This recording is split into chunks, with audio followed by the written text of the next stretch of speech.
사랑하는 여러분, 혹시 내 인생이 광야 한가운데 버려진 것 같다고 느껴본 적 있으신가요? 아무도 나를 찾지 않고 세상으로부터 완전히 외면당한 듯한 깊은 고독과 절망감에 휩싸여 본 적이 있으십니까? 오늘 우리는 바로 그런 영혼들을 향한 하나님의 놀라운 약속의 말씀을 함께 나누고자 합니다.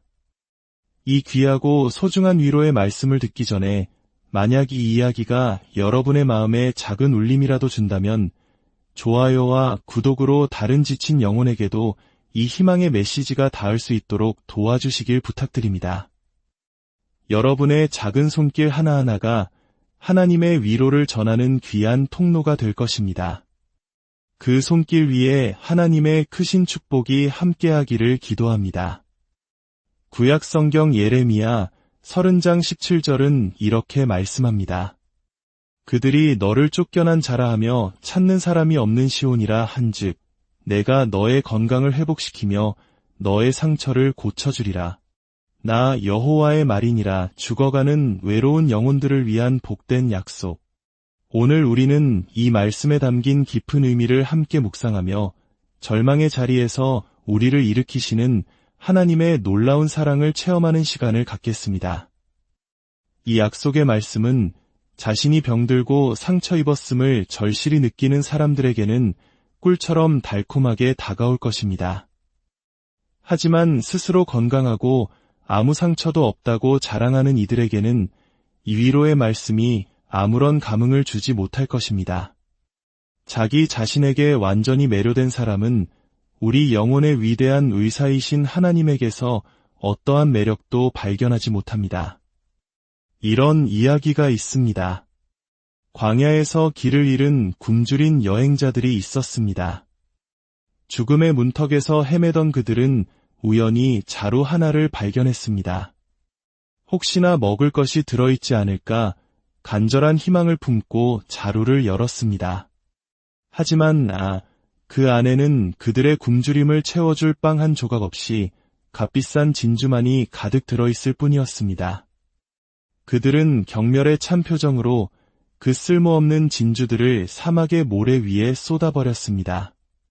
마찬가지로 어떤 사람이 세상의 것들에 굶주리고 목말라하며 그의 모든 생각이 육적인 욕망과 슬픔, 기쁨으로만 가득 차 있다면 그는 하나님의 귀중한 약속들을 쓸모없는 것으로 여기고 내던져 버릴 것입니다. 당장 자신에게 아무런 도움이 되지 않는다고 생각하기 때문입니다. 하지만 그의 굶주림이 다른 종류의 것이라면 어떨까요? 그의 마음이 측량할 수 없는 영적인 부유함을 갈망하고 그의 영혼이 영원한 사랑을 애타게 찾는다면 그때는 사물을 보는 그의 관점이 완전히 달라집니다. 그는 값진 진주, 즉 하나님의 나라를 발견하기 위해 자신이 가진 모든 것을 기꺼이 팔 것입니다. 마음이 병든 여러분, 지금 모든 은혜의 하나님으로부터 당신을 위한 말씀이 여기에 있습니다. 치료하시는 하나님, 여호와 라파께서 친히 말씀하십니다. 내가 너의 건강을 회복시키리라. 하나님의 화살이 당신의 가장 깊은 영혼을 꿰뚫는 고통을 느껴본 여러분, 상한 마음을 고치시고 그 상처를 싸매시는 그분으로부터 온 말씀이 여기에 있습니다. 내가 너의 상처를 고쳐주리라. 이것은 당신의 귀를 위한 음악이요 입을 위한 꿀이며 마음을 위한 진정한 위로입니다. 그러나 만약 당신이 자신에게 아무런 질병도 상처도 연약함도 영적인 필요도 느끼지 못한다면 이 거룩한 위로의 말씀은 당신의 귀를 스쳐 지나가는 의미 없는 소리에 불과할 것입니다. 건강한 자에게는 위원이 쓸데없고 병든 자에게라야 쓸데있느니라 하신 주님의 말씀처럼 말입니다. 오늘 말씀은 우리 영혼이 처할 수 있는 심각한 곤경을 묘사하고 그에 대한 하나님의 특별한 개입을 보여주며 그 개입의 놀라운 이유를 기록하고 있습니다. 이 세 가지를 차례로 살펴본 후 우리 삶에 적용할 수 있는 조언으로 마무리하겠습니다. 부디 성령 하나님께서 이 시간 우리 모두에게 복을 내려주시길 기도합니다. 첫째, 우리의 영혼은 심각한 곤경에 처할 수 있습니다. 본문이 묘사하는 사람들은 두 가지 악으로 고통받고 있습니다. 첫째는 죄로 인해 병들었다는 것이고, 둘째는 그 죄에 대한 하나님의 징계로 인해 상처를 입었다는 것입니다. 그들은 악의 질병과 양심의 극심한 불안이라는 두 가지 고통을 동시에 겪고 있습니다. 하나님의 계명을 어겼고, 이제는 자신의 뼈가 부러지는 고통을 겪고 있습니다. 하나님을 슬프게 했고, 이제 하나님께서 그들을 슬프게 하십니다. 먼저 그들의 슬픈 상태의 첫 번째 부분, 즉 죄로 인한 질병을 자세히 살펴보겠습니다. 처음에는 죄가 양심을 마비시킵니다. 마치 뜨거운 인두로 지지는 것처럼 무감각하게 만듭니다. 중풍에 걸린 사람이 신체의 일부가 마비되어 고통을 느끼지 못하는 것처럼 죄는 경건하지 않은 사람들의 양심을 마비시킵니다. 처음에는 죄가 얼마나 끔찍한 악인지 깨닫지 못합니다. 그들은 죄를 가볍게 여기고 마치 새를 가지고 놀듯 치명적인 독을 가진 독사와 함께 놉니다. 하지만 하나님의 심판이나 말씀으로 양심이 깨어나는 순간 이 마비 상태는 끝나고 죄는 견딜 수 없는 고통의 근원이 됩니다. 성경은 그때의 고통을 아이를 낳는 여인의 산고에 비유합니다.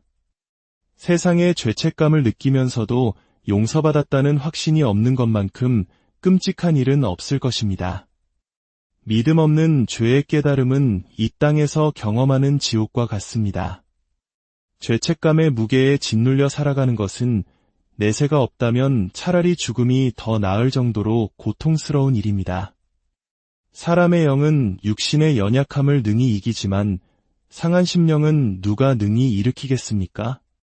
죄는 우리 삶의 중심 샘물을 쓰게 만들어 모든 것을 쓸개와 쑥처럼 만들어버립니다. 평화를 말리고 희망을 꺾으며 기쁨을 완전히 죽여버립니다. 만약 이 말씀을 듣는 분 중에 죄의 무질서로 고통받고 있다면 내가 너의 건강을 회복시키며 너의 상처를 고쳐주리라는 오늘의 본문 말씀을 깊이 묵상하며 큰 기쁨을 얻게 될 것입니다.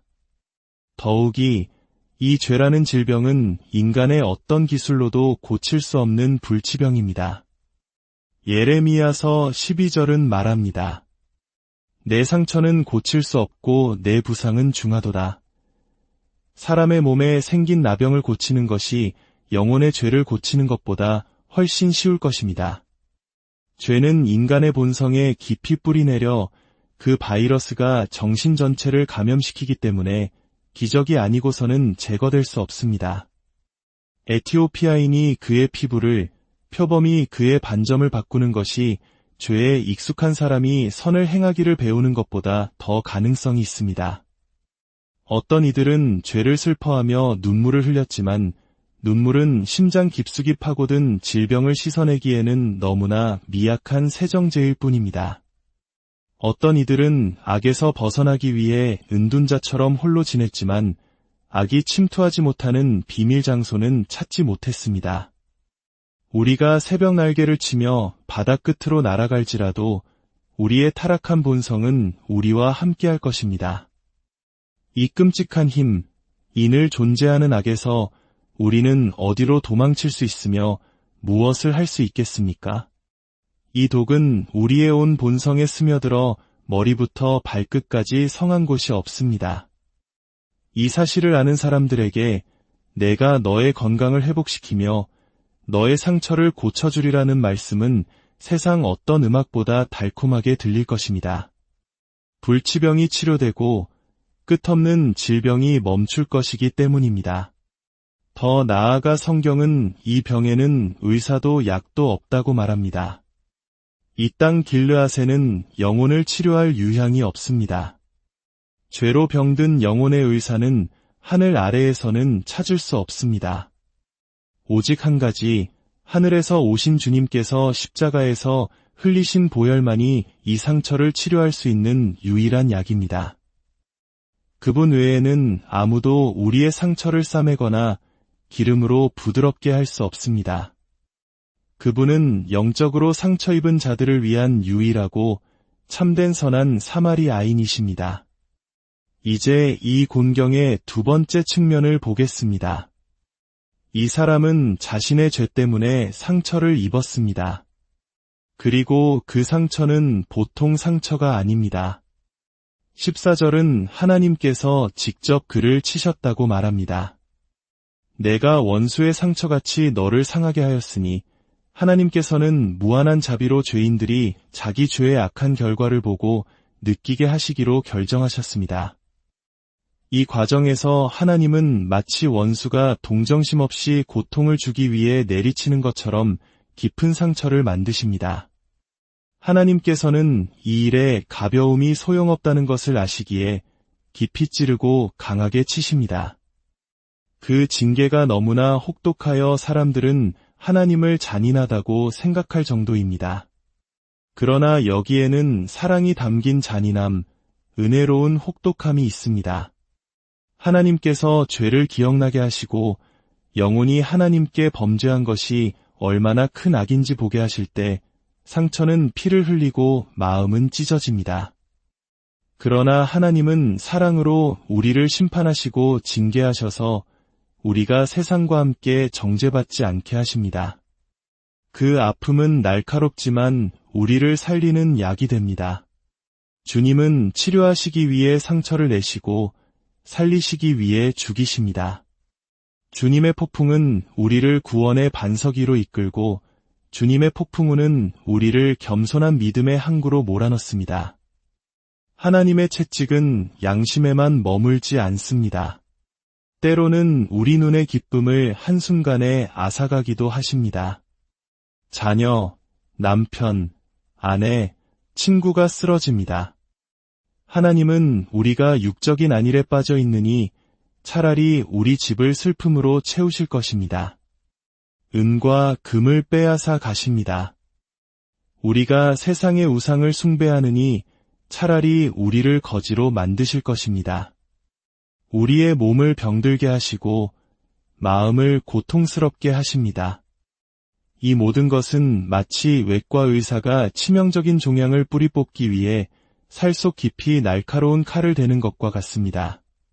주님은 우리의 자기 사랑의 뿌리에 도달할 때까지 마음에 상처를 내십니다. 여기에 더해 자기 자신이 스스로에게 입힌 상처도 있습니다. 죄에 빠지는 것은 뼈를 부러뜨리는 추락과 같습니다. 많은 사람이 자신의 죄 때문에 평생 다리를 절며 살아가야 할 것입니다. 다윗 왕이 그러했습니다. 그는 밧세바와 범죄했을 때 잃어버린 것을 결코 회복하지 못했습니다. 고난의 원인을 다른 곳으로 돌릴 수 없고 오직 양심이 내가 이 일을 자초했느니라고 속삭일 때 그 고통에는 어떤 위로도 없습니다. 죄로 병들고 하나님의 징계로 상처 입고 스스로 만든 상처로 고통받는 영혼. 이 얼마나 심각한 곤경입니까? 둘째, 하나님의 특별한 개입이 있습니다. 이 절망적인 상황에 긍휼과 사랑의 하나님께서 개입하십니다. 내가 너의 건강을 회복시키며 너의 상처를 고쳐주리라. 이 약속은 첫째로 신적인 개입입니다. 무한하신 여호와만이 내가 하리라고 선포하실 수 있습니다. 인간 의사는 겸손하게 최선을 다해보겠습니다.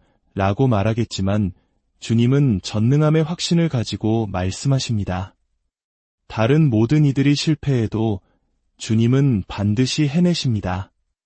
이 개입은 신적이기 때문에 또한 효과적입니다. 주님께서 손을 얹으시는 모든 이는 온전히 치유됩니다.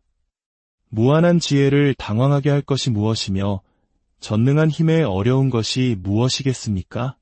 그가 말씀하시면 이루어지고 명령하시면 굳게 섭니다. 더 나아가 이 개입은 완벽한 일을 수행합니다.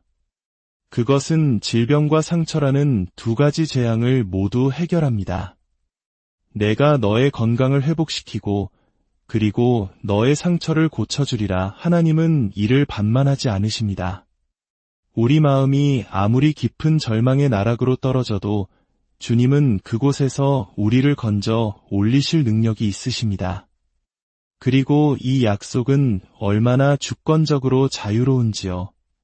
여기에는 어떤 만약이라는 조건도 어떤 대가에 대한 언급도 없습니다.